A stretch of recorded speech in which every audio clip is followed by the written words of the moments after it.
صحیح بخاری کے مطابق جب انسان کو دفنایا جاتا ہے تو اس کا تمام جسم گل سر کے ختم ہو جاتا ہے سوائے ایک ہڈی کے، اور وہ ریڑھ کی ہڈی ہے۔ غور کریں تو انسان کی پہلی تخلیق بھی ریڑھ کی ہڈی سے ہی وجود میں آتی ہے۔ انسان کی افزائش نسل کے تمام عمل میں انسان کی ریڑھ کی ہڈی ہی مرکزی کردار ادا کرتی ہے۔ یہاں ایک سوال ذہن میں اٹھتا ہے کہ جو لوگ جل کر مر جاتے ہیں ان کا تمام جسم ریڑھ کی ہڈی سمیت راکھ ہو جاتا ہے، تو وہ کیسے دوبارہ زندہ کیے جائیں گے؟ اگرچہ اللہ پاک تو خالق کائنات ہے، وہ بغیر کسی وسیلے کے کوئی بھی چیز دوبارہ پیدا کر سکتا ہے، لیکن یہ سب کچھ انسانوں اور جنات کی تعلیم کے لیے ہے کہ وہ اپنے رب کی طاقت اور تخلیق کو پہچانیں۔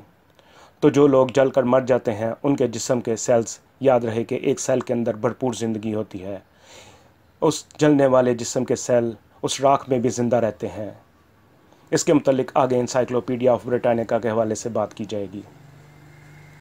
دور حاضر کی سائنسی دریافتوں میں کلوننگ ایک ایسی دریافت ہے جو بلا شبہ انسان کے روز قیامت دوبارہ جی اٹھنے کی تصدیق کرتی ہے۔ ایک مکمل طور پر ختم ہو چکے جاندار جسم کا دوبارہ زندہ ہونا ایک ناقابل یقین بات سمجھی جاتی تھی، لیکن جب اسکاٹ لینڈ کے سائنسدان ایئن وولمٹ نے ایک شیپ یعنی بھیڑ کے سیل سے ایک ویسی ہی اصلی بھیڑ بنا ڈالی تو لوگوں کی سوچ میں تبدیلی آنا شروع ہوئی۔ اگر ایک انسان ایک مردہ جسم سے جاندار نکال سکتا ہے تو اللہ جو اس انسان کو پیدا کرنے والا ہے، کیا اس کے لیے یہ سب کچھ مشکل ہے؟ کبھی بھی نہیں۔ اس کے نزدیک تو یہ پلک جھپکنے سے بھی زیادہ آسان ہے۔ اس اسکاٹش سائنسدان نے بھیڑ کے اس سیل کو سارے 6 سال محفوظ رکھا اور پھر اس سے ایک بھیڑ پیدا کی جس کا نام ڈالی رکھا گیا۔ شاید انسان کے سیلز کو بھی اسی طرح اللہ پاک کے حکم سے محفوظ کیا جا رہا ہے اور وقت آنے پر ہماری بھی کلوننگ ہوگی۔ اس بھیڑ کی کلوننگ سے اس بات کی گواہی ملتی ہے کہ روز قیامت نہ صرف انسان بلکہ تمام جاندار بھی دوبارہ زندگی پائیں گے۔ تفسیر ابن کثیر کے مطابق اس کی تصدیق مسند احمد کی ایک حدیث کرتی ہے جس کے مطابق رسول اللہ صلی اللہ علیہ وسلم نے فرمایا کہ اللہ کی قسم جس کے ہاتھوں میں میری جان ہے، تمام جھگڑوں کا فیصلہ روز قیامت کیا جائے گا، یہاں تک کہ 2 بکریاں جو لڑی ہوں گی اور ایک دوسرے کو سینگ مارے ہوں گے ان کا بدلہ بھی دلوایا جائے گا۔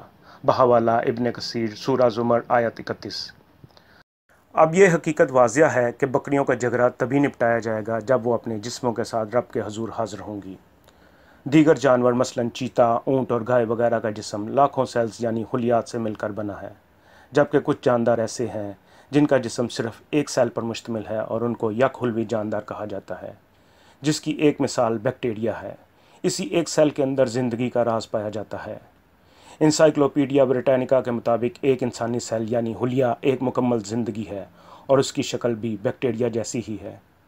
سائنسی تجربات سے یہ دریافت ہوئی ہے کہ مختلف قسم کے بیکٹیریا ہر قسم کے شدید حالات کے دوران بھی نیم مردہ حالت میں ہزاروں سال سوئے رہتے ہیں اور ان کو زندگی کے سازگار حالات ملتے ہی وہ دوبارہ بالکل زندہ ہو جاتے ہیں۔ یہ خردبینی اجسام تمام کرۂ ارض پر پائے جاتے ہیں۔ بالکل یہی قانون قرآن و حدیث میں بھی ہے۔ سورہ یاسین میں ہے کہ جب مردے اپنی قبروں میں سے نکلیں گے تو کہیں گے ہم پر افسوس، ہمیں ہماری خوابگاہوں سے کس نے اٹھایا۔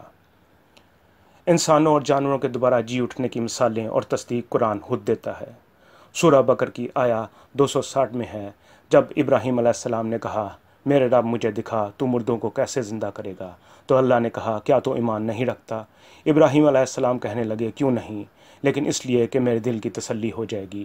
اللہ نے کہا اچھا 4 پرندے لو اور ان کے ٹکڑے کر ڈالو، پھر ہر پہاڑ پر ان کا ایک ایک ٹکڑا رکھ دو اور پھر انہیں پکارو، تمہارے پاس دوڑتے ہوئے آئیں گے، اور جان لو کہ اللہ غالب اور حکمت والا ہے۔ بالکل ایسا ہی روز قیامت ہوگا جب سور پھونکا جائے گا تو تمام کرۂ ارض پر پھیلے ہوئے جگہ جگہ دفن ہونے والے مٹی میں مٹی ہونے والے انسان اپنی قبروں میں سے نکل کر اپنے رب کی جانب بھاگیں گے۔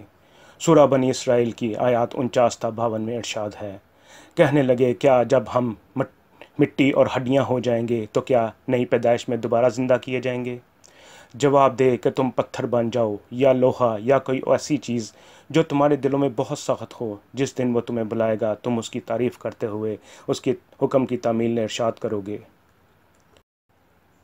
یہاں قرآن واضح طور پر یہ سچائی بتلاتا ہے کہ انسان چاہے پتھر یا لوہا ہی کیوں نہ بن جائے یا اس سے بھی زیادہ سخت کوئی چیز بن جائے، اس کے سیلز یعنی خلیات اس حالت میں بھی محفوظ رہیں گے اور وہ روز قیامت اسی حالت میں سے دوبارہ زندہ کیا جائے گا۔ اس بارے میں عجیب اور ایک دلچسپ حقیقت یہ ہے کہ شیطان خود تو روز قیامت کے دوبارہ جی اٹھنے کو مانتا ہے، لیکن انسانیت اور جنات کو اس سے انکار پر اکساتا ہے۔ سورہ الحجر کی آیات 34 تا 36 بتاتی ہیں، اللہ نے کہا پھر یہاں سے نکل جا، تو مردود ہے اور تجھ پر روز جزا تک لعنت ہے۔ وہ یعنی شیطان بولا، میرے رب مجھے اس دن تک مہلت دے جب لوگ دوبارہ اٹھائے جائیں گے۔ شیطان خود اس بات کی تصدیق کرتا ہے کہ روز قیامت انسان اور جنات کا اٹھنا برحق ہے۔ پہلی قوموں کو وہ ان کی جہالت کی وجہ سے قائل کر لیتا تھا، اور اب وہ سائنس کے اسکیپٹک دلائل سے انسان کو اس بات سے انکار پر آمادہ کر لیتا ہے، جبکہ دراصل سائنس ہی اس بات کی گواہی دیتی ہے کہ اللہ تعالیٰ انسانوں کے سیلز یعنی خلیات کو محفوظ کرتا جا رہا ہے، جس سے وہ روز قیامت ہمیں دوبارہ زندہ کرے گا۔ لیکن کیا وہ ہمارے کلون ہوں گے یا ہمارا یہی جسم ہوگا؟ قرآن و حدیث کے مطابق وہ ایک نیا جسم ہوگا جو دنیاوی جسم سے مختلف ہوگا۔